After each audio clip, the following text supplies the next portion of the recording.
So the power starts manifesting when you start to unclutch from every single thought, and unclutch from even the word unclutch. Then you enter into the space of ultimate restful awareness, the space of oneness, the space of complete completion. It is through that space that power starts manifesting. You have the clear vision from the third eye. Only then you allow Paramashiva to flow through you.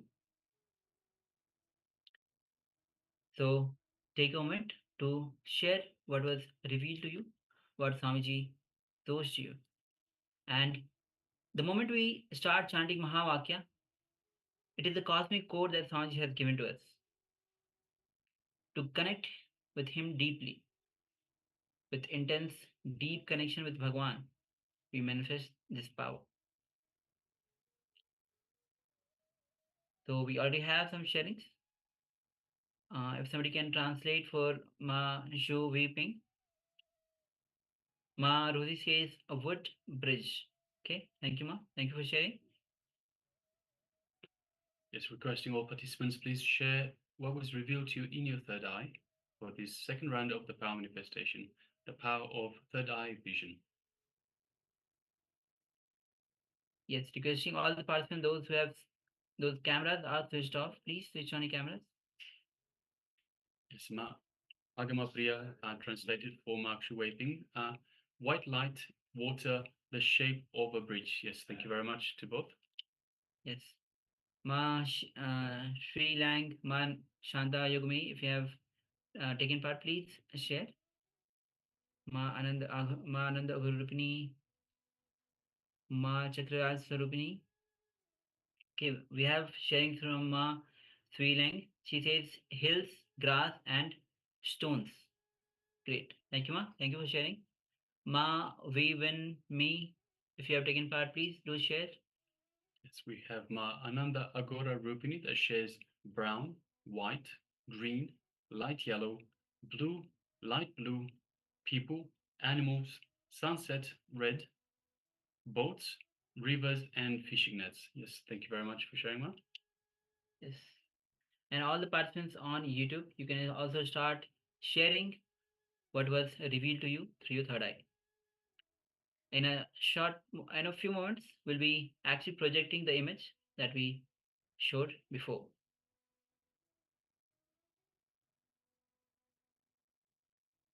So if you're still in the process of sharing, you can still go ahead and share. Please do share. Shortly, we'll be displaying the image that we displayed for you earlier for the power manifestation. Yes. So as you can see, it is a beautiful scenery once again. It's this nice river. It's a small river, stream. It's in the woods. You can see the trees. You can see the sunlight coming through and reflecting of the stream itself. It looks like it's autumn, so we have a lot of orange yellow leaves. We have some green leaves in the on the other trees, but the tree that is just on the left hand side is mostly yellow leaves. So yes. And we have also sharing from YouTube, from level 1. Rajan Babu shares flower, sea, beach, sunlight, like chair. Okay. Yes. Thank you for sharing. And we have Ma Kavita says, gives a namaskaram emoji. Thank you. Thank you, Ma. If you have anything to share for the power manifestation, please go ahead and share, Ma. Yes, we have changed. This says, I thought of yellow tulip flowers. Yes, thank you very much for sharing. So it's once again, it's not the thinking. So thinking is involving the mind. The power manifests from the space of oneness, from your connection, feeling connection with Swamiji himself. So the act of thinking involves the mind. The mind is from the ego, the false self. So please, when we get, so this is for everyone, please, when you get ready for power manifestation, make sure you clear your mind first. You unclutch from all the thoughts, unclutch from all the emotions, unclutch from all the visions, all the labels, all the incompletions that you might have. So you go into the power manifestation itself with a clear mind. So from that space, you can connect to Swamiji, and it's just the vision that will come through. Okay. So let's go through the sharings. Yes, Ma Jo Viving says white light, water, the shape of a bridge. So definitely we have the white light. It's just on the reflection on the water itself. And definitely we have the water, the shape of a bridge. If you look at the tree itself, and actually the whole covering, the over the river, it feels like the bridge. Yes, thank you, Ma. Thank you for sharing. Yes, Ma Rosie shares wood bridge. So once again, we don't have that bridge. We do have the cover of the trees themselves, and we have so we have the stream, and we have a protrusion into of land into the stream itself that might be construed as a bridge as such. But we definitely have lots of wood. We have lots of trees. It is a stream in the forest. So yes, thank you very much for sharing, Ma. Congratulations for manifesting. Yes. Mananda Aghurupi says brown, white, green, light, yellow, blue, light blue, animals, people, sunset, red, boat, rivers, fishing, nets. Oh, great. So we definitely have the trees, green, which is green, light yellow, the leaves are yellow, red, blue. We don't see blue, any blue though. Animals, though it's a forest, there might be the forest animals, maybe, but not in the picture. Fishing nets, river, it is a river. Boat, we don't have a boat. Sunset, it kinds of a maybe in the late afternoon of the sun position maybe. Yes.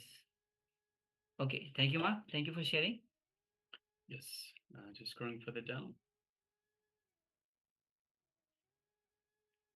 Yes. So Chayan Shaya, you're asking about help with moving your Atmalinga. So Aya, if you've been initiated in the power manifestation, the power of the third eye, it is something that you need to work on. So you have to have a look inside and have a look what is stopping you from moving that Atmalinga.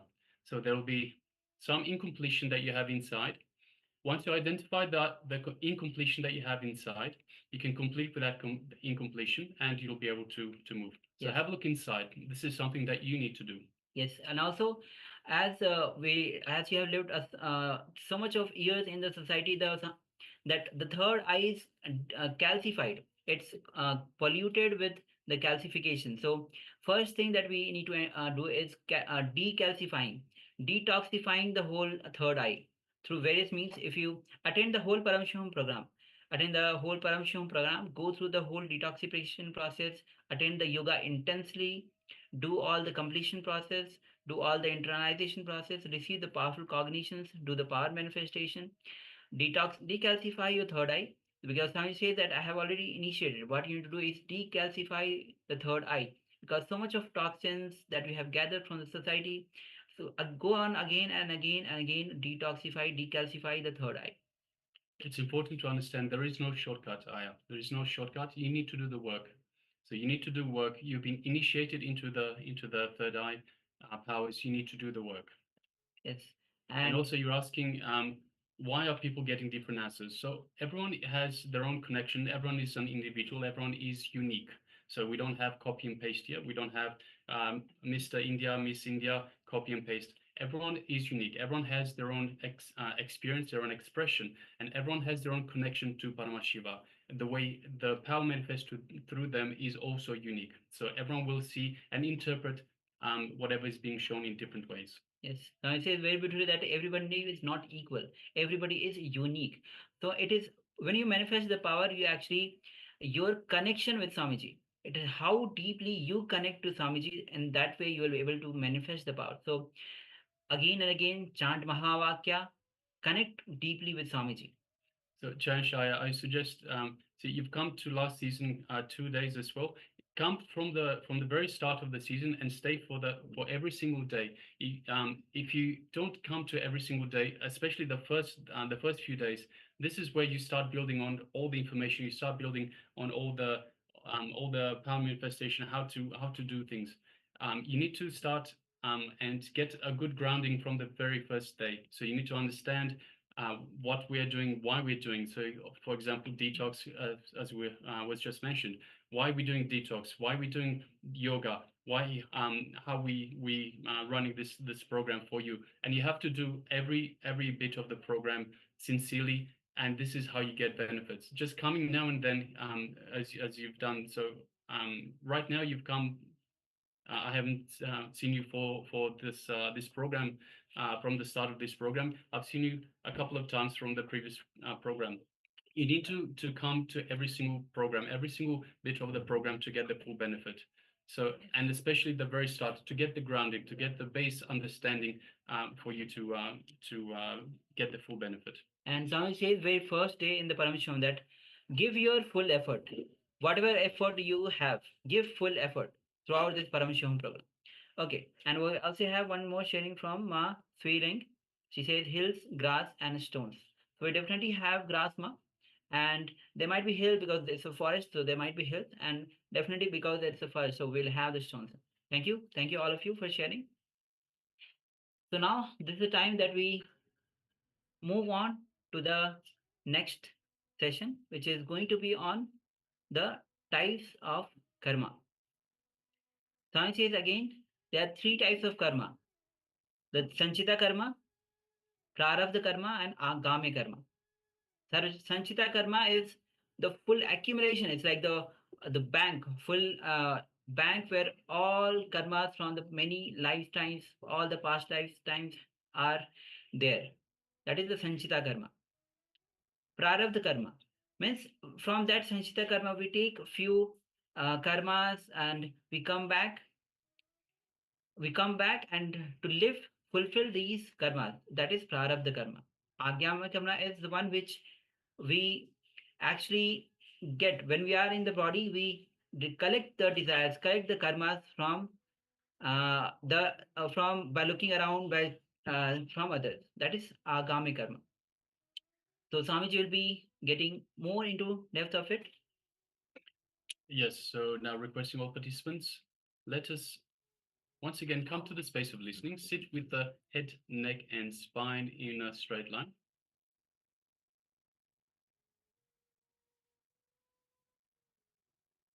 And let us hear from the Supreme Pontiff of Hinduism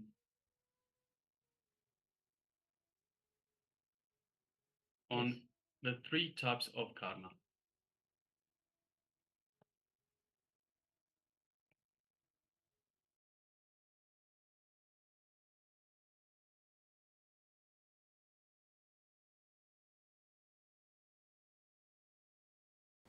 For you guys, you don't have the ability to make this body alive. Either this body is alive or it is dead, that's all. It's not under your control. But for an enlightened person, it's under his control. He can either make this body alive or he can relax. Because of that ability, he can make some other body also alive. When he chooses to make a stone or a metal alive, it becomes a representative of his very self. All the deities, the major temple deities or traditional temples are all deities energized by enlightened masters. Tiruvannamalai Arunagiri Yogeshwara, Chidambaram, Patanjali, and Tanjavur, Karuvurar, Tirupati, Kunganavar, Madurai, Meenakshi. Like these enlightened beings are energized those murtis. So it is considered the very body of an enlightened master. So disciples start serving even after he leaves the physical body, that considering that body as his own body, they start serving. They start serving. So that is the reason the deities receive the same respect of an enlightened master. So it's like whoever is initiated by Arunagiri Yogeshwara, their generation starts doing worship in Arunachala temple. They are his disciples. They take care of the master. So that's the reason you will see whatever is done to human beings, master, same thing will be done to the deity.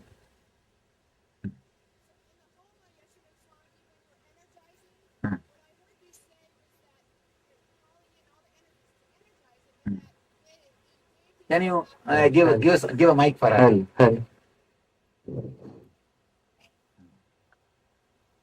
Yesterday during the Homa, what I heard you say was that in energizing the deities, that there would be an independent intelligence, that energy, your own. So if I understand you, also, when we are with the deities and serving them, they are responding to us in the same way that you could, and in the same way that Kali Devi did to Ramakrishna. Yes, same. And even after you choose to leave the body, you're still with us in those You forms. see, masters, even after they leave the body, they decide to stay and continuously available to disciples through the deities which they energize. That is one thing. Even during my life, my physical presence is not possible everywhere, you see. So these deities will do my work. They are my representatives. And so when you energize things for us, like padakas and whatnot, or the...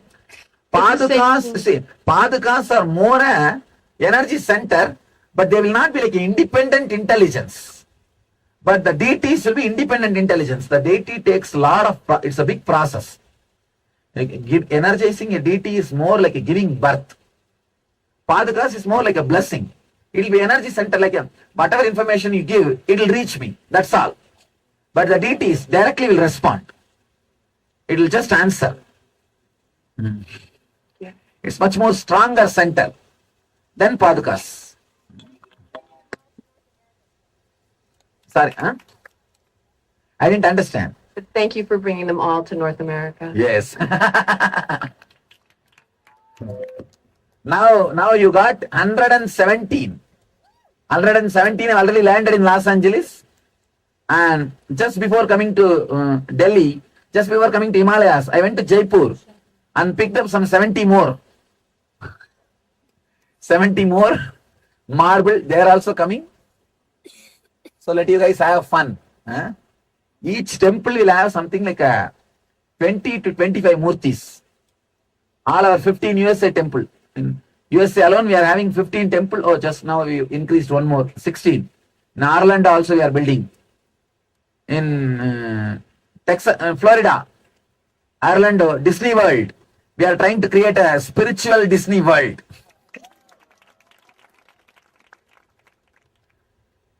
Working on getting some murtis there. We are going to have a temple there.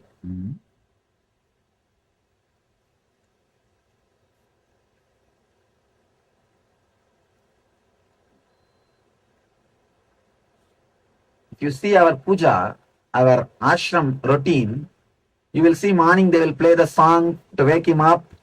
They will give a oil and tooth powder, a small cup of oil for hair and a small cup of tooth powder for brushing. And then after that they will give him a bath and give a fresh cloth, ironed cloth, just like how I wear. Same way. Whether Bididi or Ohio or Hyderabad, all our temples, you will see the same routine. Or Los Angeles, same routine. Then they will give puja, food, evening aarti. The 5-time puja will go on. Night they will again put them in bed and fan for 10 minutes. You see, this all does not add anything to him. It adds to us. Living with God. Practicing the presence of God. Practicing the presence of the Master is puja. It's nothing but every day remembering. See, yesterday I was telling about this click and initiations. If you decide to remind yourself every day all the clicks which happened in you, that is what becomes the ritual. Everything they do in Aarti, everything is connected to one click. So when you do that, you remember and you raise yourself to that mood. Whenever some serious low mood or depression is happening in you, if the right click is reminded, that's a great service done to you. Because the moment you remember what will happen, you will come out. You will just come out and out. I'll today explain about this. How this karma and rituals are directly connected. However, prarabdha, agamya, sanchita karmas and rituals are connected. I'll explain.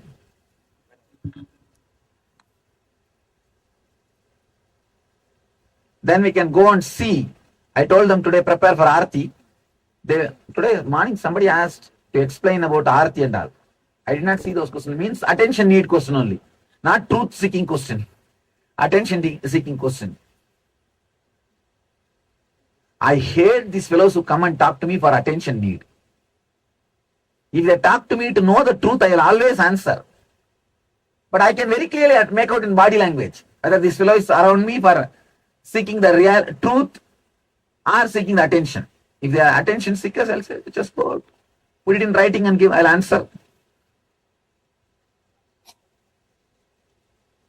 Okay, then tomorrow morning I'll explain with a drawing about the prarabdha, sanchita, agamya and this, how the rituals directly eliminate those karmas, those samskaras, engraved memories and help you to come out of it. Rituals are very powerful tools, powerful techniques. Because it takes time and energy, these fools doesn't want to do, and they think they can achieve everything without doing anything. Many people ask me, you are enlightened, why should you do rituals? I tell them, because I am enlightened only, I am teaching rituals. No ritual is needed for enlightenment. Let me tell you a small story. One fellow went to the hotel, started eating, and he ate 8 idlis. 9th idli, his hunger got settled. Then server came and gave the bill for 9 idlis. This fellow said, no, I will pay only for 1 idli, 9th idli, which put my hunger off, with which I got my hunger settled. And first 8 idlis did not do that job. Only 9th idli did the job of quenching my hunger. So I will pay only for that idli. How it will be? Same way only people who reject rituals are rejecting the first 8 idlis. The 9th idli work because of first 8 idlis. So your meditation will work because of all these rituals, not by rejecting all these preliminary things. If you reject all these preliminary things, you think that directly you can eat 9th idli. It will never happen. Whoever is thinking directly they can eat 9th idli, they will be just sitting and eating the first idli and starving. Maybe they will think that, oh, I think this much only is the life. That is why the so-called Vedantis, so-called meditators, all the fellows will be depressed. Long face. Really? Long face. As if just now they had constipation. Ramakrishna says beautifully, as long as you think you have a body, you will be able to relate only with some body to the cosmic energy. Only when you lose your body consciousness, you can see divine also formless. Till then you need some form and some reminding rituals. See, earlier, first, my 3 years of mission, from 2003 to 2006, I never gave in ritual along with our meditation. Till 2006, only meditation. Only in 2006, I added the Guru Puja into Nitya Dhyan. Now, see, 2003, 4, 5, 3 years, if I have taught meditation to 500,000 people, only 20 to 30% people continue doing after 3 months also. Within 3 months, other 70% are all, that's all. Forget about it. Now, after I added the Guru Puja into Nitya Dhyan, now it became a ritual. More than 80% who take initiation follow now. I did a statistics study, did a survey. Now, anybody who gets initiated, More than 80% of the people follow the Nitya Jnana because it became a ritual. You have to do. You have to do. So I think it is good to have a little ritual, even along with meditation, so that the regular habit of sitting and doing, the sadhana, regular sadhana will be there. Otherwise, these fellows don't do regularly. Today my mother-in-law is here, or tomorrow my father-in-law is here, my sister-in-law is here, too much work. And after 2 days, they all have gone. I am just enjoying having my vacation. I don't want to do today. If I am happy today, I am happy. Why meditation? If I am depressed, today I am depressed. How can I meditate?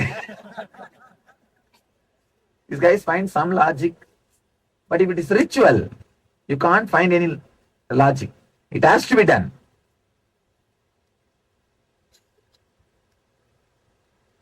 That's why I added little rituals. All right, then no other question? We can go and see the Aarti. Of course, after tomorrow's explanation, if you guys see the Aarti and if I explain, it will be much more clean, much more, you will be able to understand much more deeply than now, because that chart will give you a very logical explanation how the prarabdha agamya sanjita is directly touched by the rituals. You have someone to say.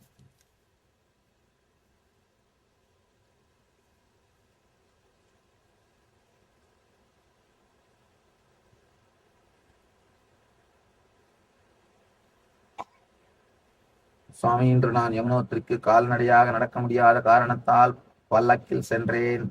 இது என் மனதை மிகவும் வேதனையாக்கியது. சுவாமி, பலர் இப்படி செல்வது புண்ணியமில்லை என்றார்கள். இது எந்த அளவுக்கு உண்மை? தயவு செய்து இதற்கான விளக்கத்தை எனக்கு விளக்குமாறு தாழ்மையுடன் கேட்டுக்கொள்கிறேன். A Tamil question, she is telling, I went in Palki, people are telling it is not punya, what to do? Alright, it's not punya, if you have gone by walk, you wouldn't have come back, what to do? You got little punya, that's all. At least you had darshan, what else can be done? But this trip is not done for punya's sake, it is done just to enjoy the Himalayas. Being in the energy field. See how we assume body and how we go through the Janna Marana Chakra and how these initiations and rituals can liberate us, take us out of that cycle which we are doing. All of you are able to see now? Understand? Basically, you have 3 layers of karma. Agamya, Prarabdha, Sanjita. Sanjita is the karma which is like a bank, reserve bank. Whatever you did in your life, see, not only in this body, you have taken millions of bodies. In millions of bodies, whatever you learned, you did, all those engrams put together is called Sanjita. They use the word even Samuchita. That's also one more Sanskrit word they use, Sanjita. All of you are able to see? A little big I should write. Okay? Then, next, Prarabdha. Prarabdha means from this bank, you collect little bit and create your body and decide to enjoy all those karmas in this body. Hey, apne. This is Prarabdha.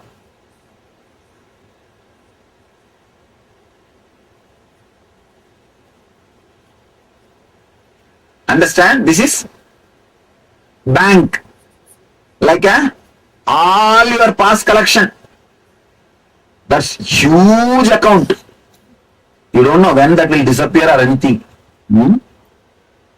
And bank means don't think some collection saving. It's a debt actually, credit. Credit only. You have to finish them out. This is the Prarabdha. Prarabdha is the little bit which you brought to enjoy or exhaust through this body. And the third karma, this is the worst thing. Agamya, after coming down, you start collecting.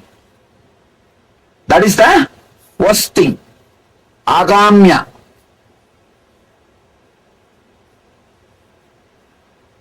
This is the past, this is present, which you are exhausting, this you are collecting for your future, adding to the Sanjita.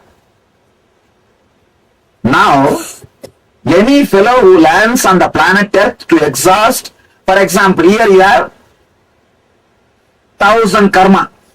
I am just giving an example. When you take your body, when you assume your body, you take only something like a 10 karma. Let me finish this 10. And you come down. After coming down, you start collecting 200 karma. By the time you go back, what will happen? Your bank balances increased by 1,210. Neither you exhausted this 10 and you collected 200 more. What will happen next time next time you take the body? 1,210. Then again you take 10 and come down and collect some more. This becomes a vicious circle. This is what we call Janana Marana Chakra. Continuously taking more and more and more bodies and dying, body, dying, body, dying. Now, this prarabdha 10 karmas, while you are living, exhausting these 10 karmas, if somebody gives you the knowledge, you are not the body, you are not the mind, this karmas influencing you, the influence of these karmas over you will start coming down. Understand? For example, in this 10 karma which you brought when you took the body, I don't sleep. I am talking something very important. There's a Tamil song, Palliyila Tungiyavan Kalviyidandan. There's a Tamil song, if you sleep in the school, you will lose knowledge. Now if you sleep here, you will lose the whole thing.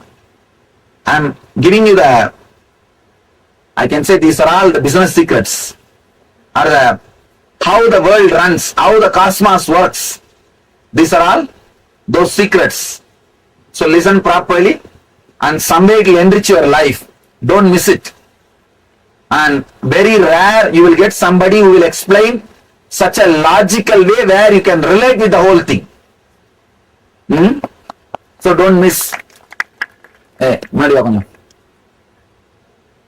See, this 10 prarabdha, for example, in this 10 prarabdha karma, if you have 3 karma which will put you in depression, means 3 samskara, 3 engram which will put you in depression.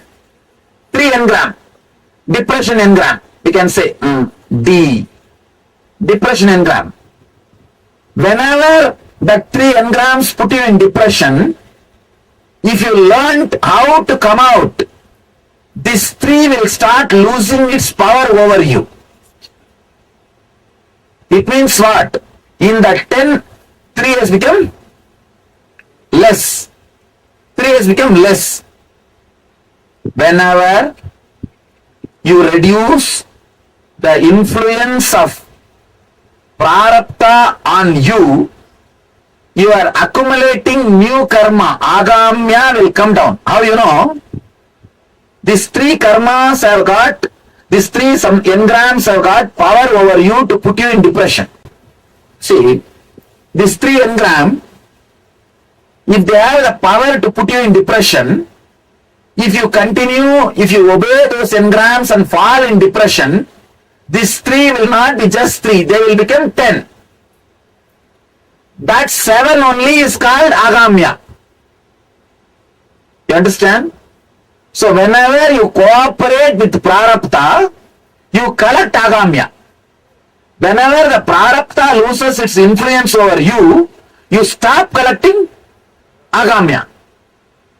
So when this influence, this 10 engram influence over you stops, means the agamya collection will stop.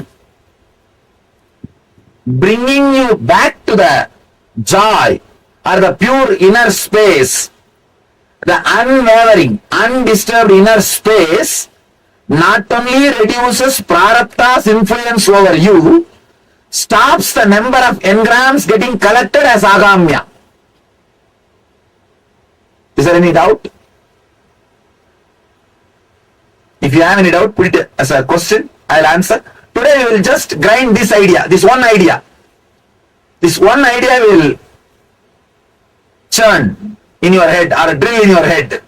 This one idea. Initiation means the ideas, knowledge which brings you out of these depressive thoughts. Which brings you out of the depressive thoughts means the knowledge which brings you out of the influence of these 10 thoughts. Prarabdha is what we call initiation. Click. Puja is nothing but remembering all the clicks which happen to you every day at least once, so that it will come up whenever you have a problem. See, for example, 20 or 30 clicks would have happened to you in NSV. In that 4 days, maybe some 20-30 clicks or even 100 click would have happened. For next 3 months, you will remember 80 of them. After 6 months, 60. After 1 year, it's okay, this Bangalore Swami has no other work. Leave it. After NSB Energy Darshan, they will tell you, you are God. You landed on the planet Earth to save us. All these big statements they will give. After 1 year, everything will disappear. The reason, because those clicks have been forgotten.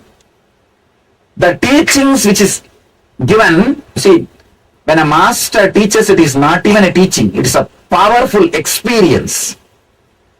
When you don't use them, when you don't again and again use those shastras, not only the shastras loses its power, you will not be able to even remember them again. That is the important thing. See, for example, you have this cart. If you don't use this cart for 2 years, it's not that this cart will disappear. After 2 years, you can get this cart and you can use it.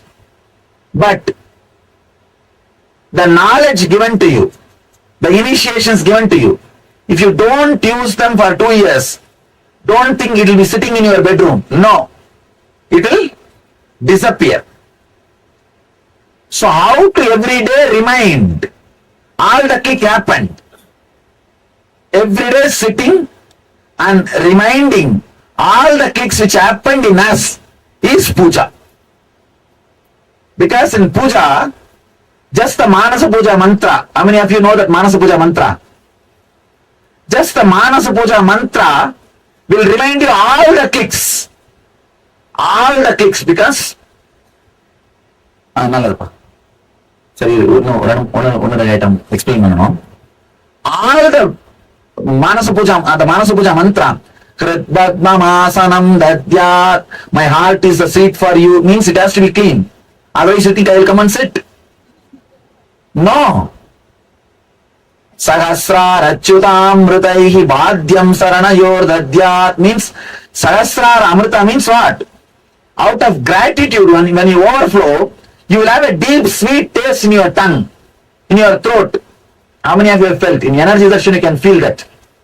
In Energy Darshans you can see suddenly the whole space will become so sweet. That is what is Sahasrara Amrita.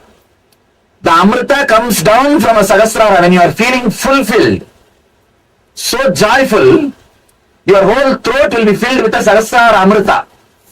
That Amrita, that nectar is the Bhadya, means the water to wash the feet. Means when you sit in the puja, every day you remember the energization experience and you bring yourself back to that experience. If you don't have that sweet taste in the throat, you can't do puja. Means you are telling a lie sitting in front of my statue.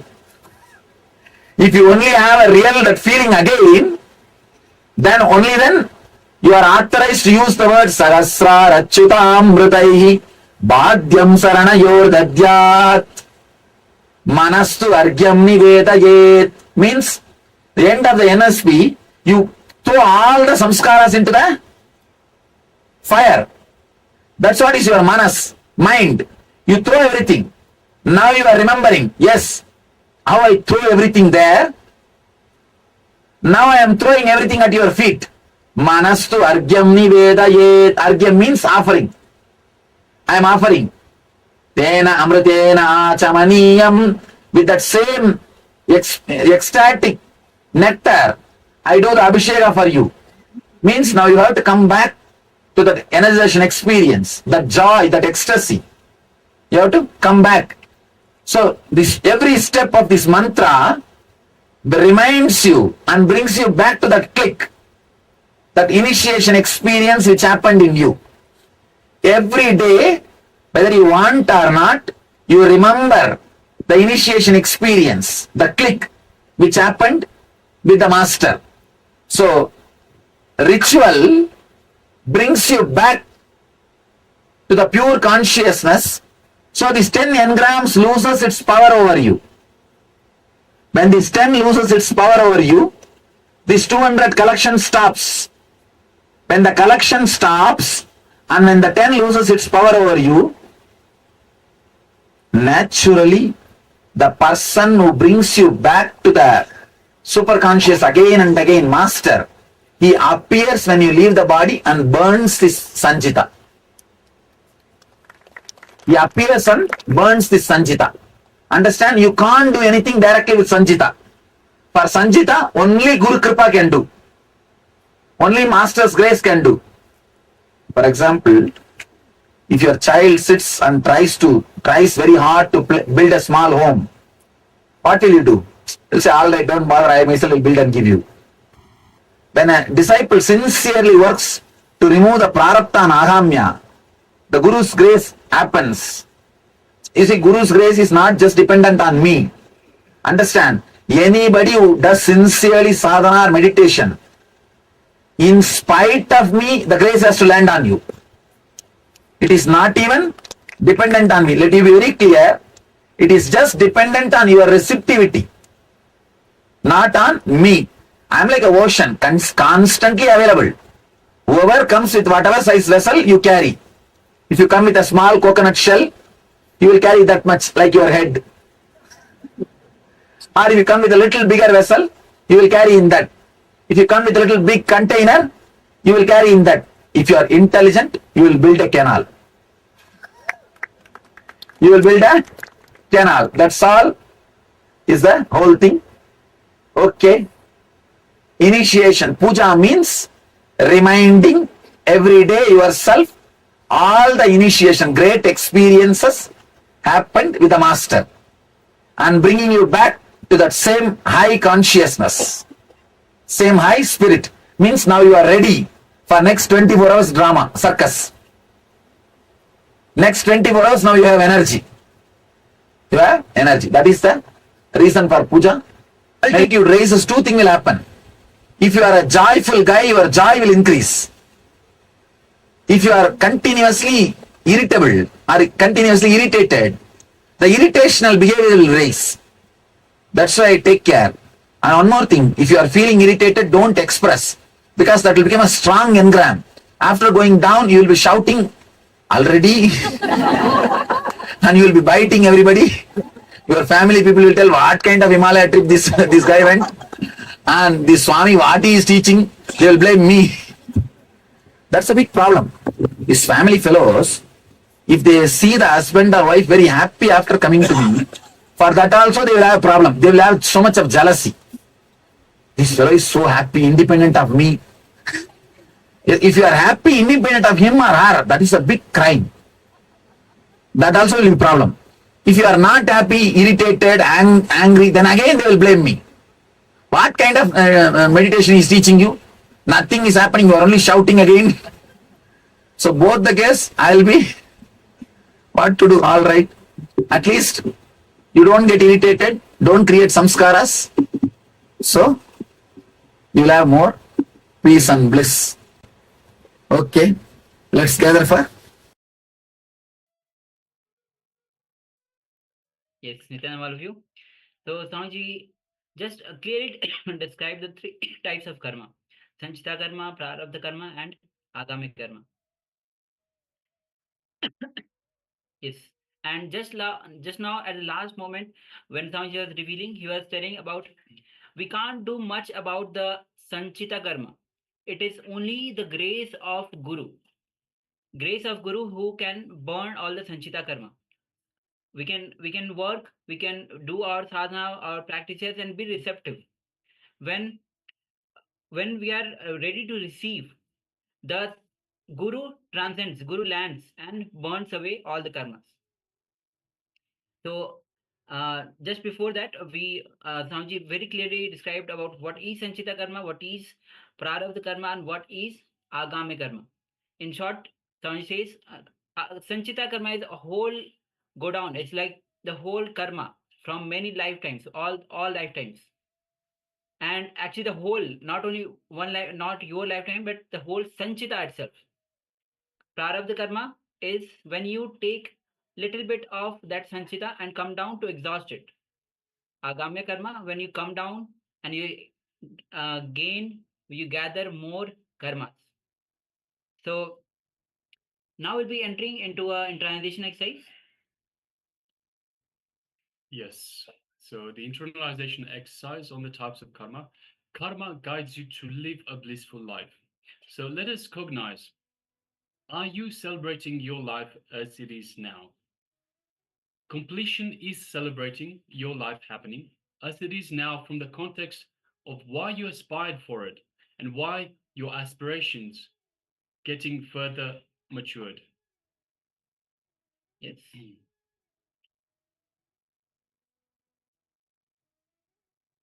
So as an example, a worker will always aspire to be, or a particular worker. So for this particular example, a worker aspires to be a businessman so that he feels his life will be his freedom.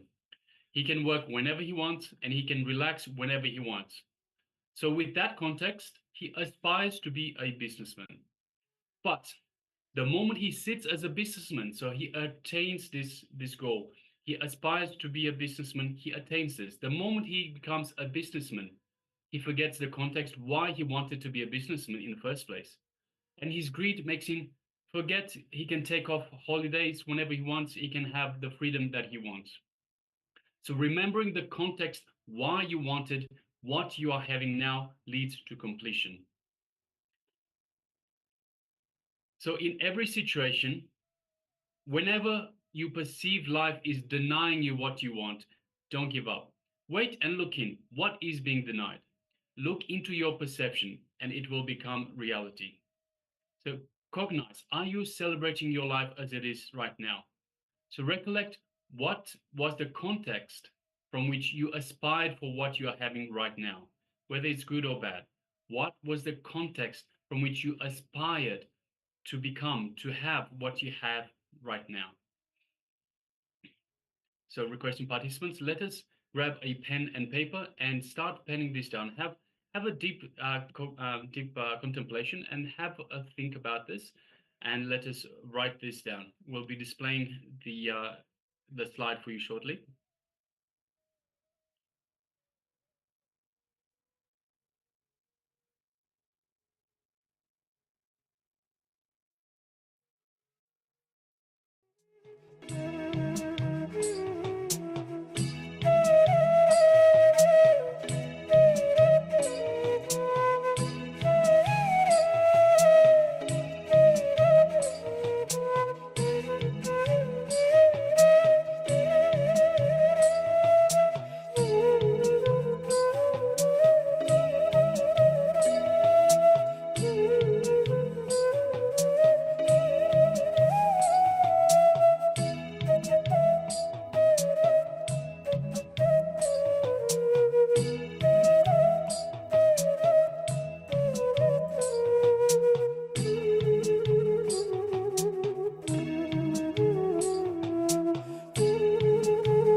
Yes, please continue.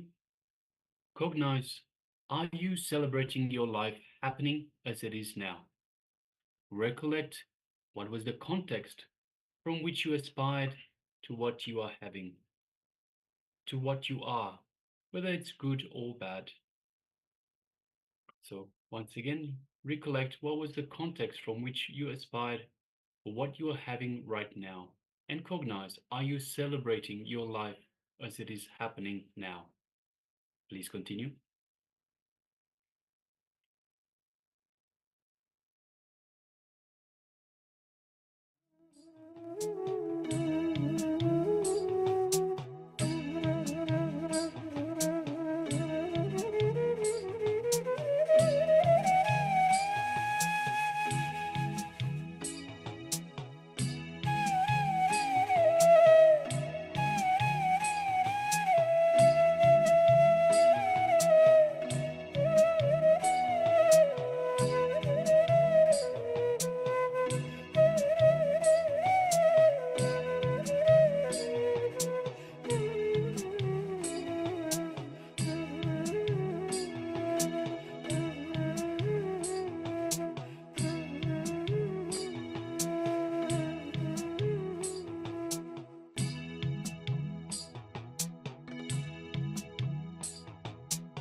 Yes, you can relax now.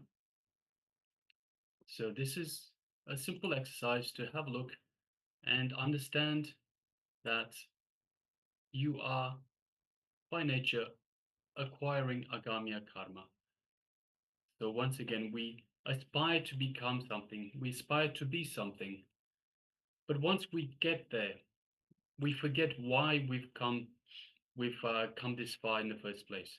Why have we aspired to, like the example that we have given?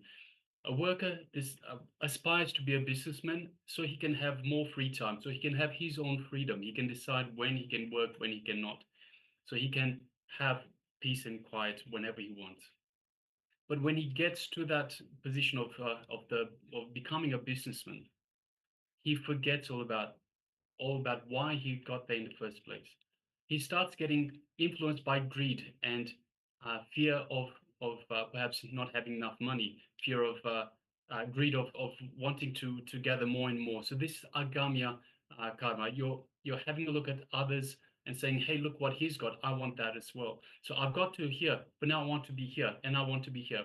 It's fine to want to better yourself, but by forgetting why we've aspired to a certain place, a certain position, a certain place in life in the first place. We don't celebrate life. We don't enjoy life. We continue to chase, and more often than not, we chase other people's dreams. So we are influenced by society, and we chase the dreams that society has fed us. This is where agamiya karma comes in. If it is our own dreams, if it is our own desires, our own karma that we've come with to work out, that's fine. But borrowing other people's karma is where the problem is. This is where agamiya karma comes in. This is where we accumulate, and we are stuck in this endless loop of birth, death, and rebirth, death, and so forth. All right. Yes. So after this amazing segment, with this internalization exercise, let us now move on with the power manifestation round. So today we are going to manifest the powers of Ashta Mahashaktis, the Sanskrit term which refers to the 8 divine powers as revealed by Paramashiva in Vedas and Agamas. So these divine powers come to an individual, a seeker, during their spiritual journey once they start manifesting the space of oneness and completion. And in our case, we have been initiated by Swamiji himself to manifest these 8 divine powers called Ashtamahashaktis. Now, before we enter into the first round of this power manifestation, let us have a quick look at the Shastra Pramana, that is the scriptural evidence for this power. Paramashiva himself in the Vedas and Agamas has in detail described these powers called Ashtama Shaktis and how to manifest them. What happens when we manifest them? What benefits do we get? So let's have a look at the verse from Shiva Samhita, which is a part of the Vedas. So in the Shiva Samhita, chapter 5, verses 76 to 78, the verses goes as Maranam khadyate tena sakena pina khadyate tasya syat parama siddhir animadi guna prada vayu sancharate dehe rasavriddhir bhave dhruvam akasha pankajagala piyushamapi vardate. The translation for this goes as death is eaten by him. He is eaten by none. He manifests the highest powers such as Anima, Lahima, Mahima, etc., which are the Ashtama Shaktis. The Vayu, that is the wind energy, moves equally throughout his body. The juices of his body are also increased that is Rasa Vriddhi. The nectar exuding from the ethereal lotus, Akasha Pankaja, also increases in him. So, in this verse, directly Paramashiva is beautifully describing the benefits that come to an individual who manifests these Ashta Mahashaktis.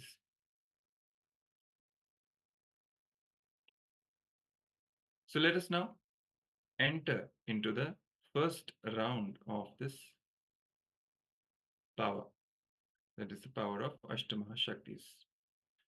So, in this, the first level 1, that is, we are going to manifest the power of reducing the weight of a small object close to you. This power is known as Lahima, reducing the weight of an object. So, let's all prepare ourselves to manifest this power. Two things you need. First, a small object. It could be, let's say, a ring, a keychain, an eraser, whatever it is. Just find some small object, or even a lemon or something. That's also fine. But a small weight object. We'll be starting with that. And an instrument to note down the weight of that object. So a small weighing scale, which we usually have in the kitchen. If you don't have any weighing scale, so for that, we can use an app, which is called the Weighing Scale Estimator app on your mobile phones. So what that app does is that we just place the small object on the screen of the mobile phone, and it gives a rough estimate of the weight of the object, okay, using the sensors in the mobile phone. So if you have an actual weighing scale, it's best to use that for the precise measurement of the weight. In case you don't have that, then you can use the mobile app or the weighing scale estimator. So let's all prepare with these two things. First, the small object, and second, a weighing scale. So let's take 1 or 2 minutes and quickly get ready to manifest the power of Lahima, which is one of the 8 Ashtamaha Shaktis. So requesting all the participants to get ready. And also, please turn on your cameras, all the participants, so that we can guide you.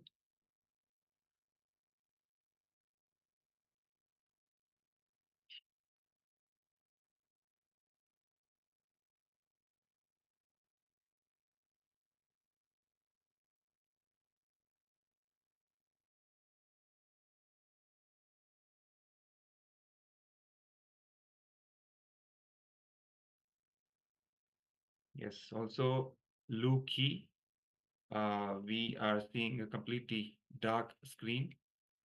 So requesting you to kindly turn on your camera, and if it is already turned on, just make sure the lighting is proper so that we are able to see you.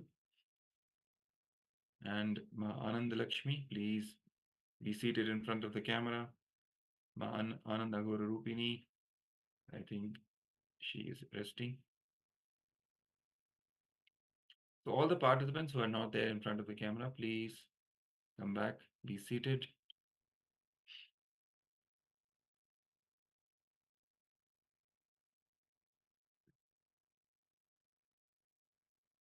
Yes, and also requesting all the participants that have their cameras switched off, please switch on your cameras and be visible and be available in the camera. So we have Jeremy Maxfield Aya, we have Ma Rosie, Ma Suganyana, Ma Kshu Wei Ping, and Ma Agamapriya. Please switch on your cameras and be available in the camera frame. And once again, for the participants that are not in front of the camera, so requesting Ma Wei Wen Mei, Ma Maha Bhairava, Ma Nyana Prakashini, Lu Ki Aya, and we have Ma Keli Wang and Ma Ananda Lakshmi requesting, please come in front of the camera. Let us make yourself available in the camera frame itself, please. And meanwhile, let's get ready to manifest this power. So just keep the object in front of you. You can also keep the weighing scale somewhere close by. And let's take the initial measurement of the object, the weight of the object. Let's take the first reading. Let's quickly take the reading and note it down somewhere.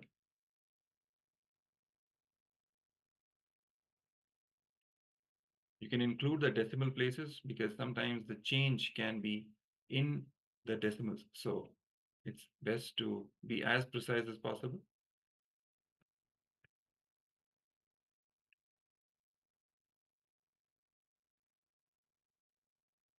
Best is to sit cross-legged on the floor. If you're not comfortable sitting on the floor, you can then sit on the chair as well. But keep your head, neck, and spine in a straight line so that the Kundalini Shakti, your inner potential energy, rushes from your root center, that is the Mooladhara chakra, to the crown center, Sahasrara chakra, making the oneness experience happen, and from which the power manifestation happens. So let's also now prepare the right space for us to manifest this power. So hopefully we've all taken the initial measurement of the weight of the object. Now let's sit relaxed, breathe deeply and slowly. Keep a restful awareness between your two eyebrows where the Agnya chakra is, and visualize Swamiji in your third eye.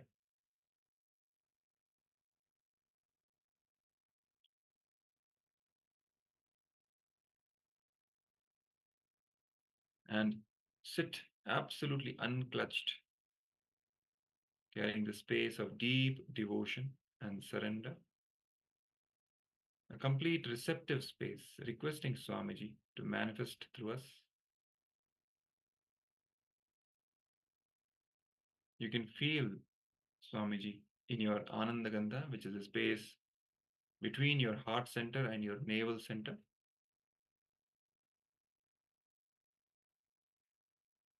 Swamiji manifesting through you, breathing in you. Sit with this powerful cognition and meditate on it. Think intensely. You are Bhagwan Sri Nityananda Paramashivoham. You are Swamiji himself. Anything else you think as your identity is just a delusion. So just drop any other identity that you're carrying. The source of your first person is Swamiji. That is your true identity. From this cognition, from this space of oneness, let us now manifest the power of reducing the weight of the object. So now start chanting the Mahavakya, Om Nityananda Paramashivoham, intensely and loudly. Chant it from your navel so that it vibrates in your entire body.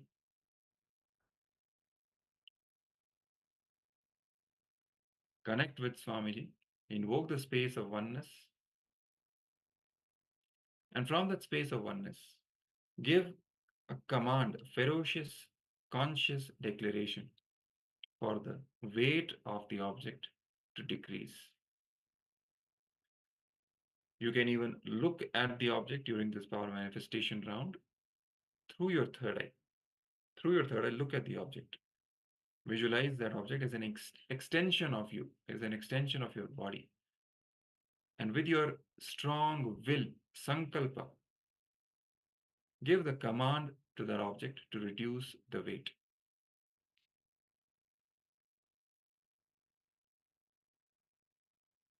And hold this declaration during the entire power manifestation round. Hold it with will, persistence, and completion. Any self-doubt comes or any other incompletion rises, just complete and drop. Restore the space of completion and continue with will persistence, holding that declaration for the weight of the object to decrease. So let's now start chanting the Mahavakya.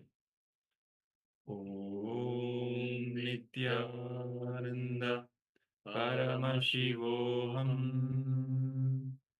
Om Nityananda Paramashivoham.